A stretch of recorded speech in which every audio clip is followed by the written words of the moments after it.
মাসআলা ওযু করার তরিকা,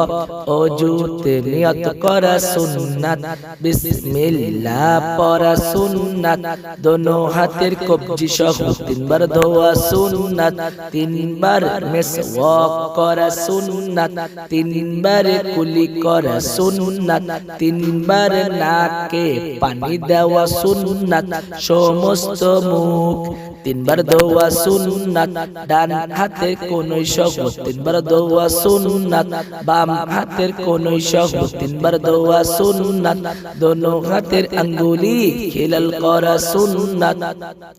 সমস্ত মাথা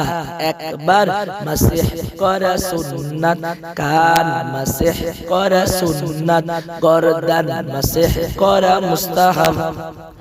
ডান পায়ের টাকনু সহ তিনবার ধোয়া সুন্নাত, বাম পায়ের টাকনু সহ তিনবার ধোয়া সুন্নাত, দোনো পায়ের আঙ্গুলি খিলাল করা সুন্নাত।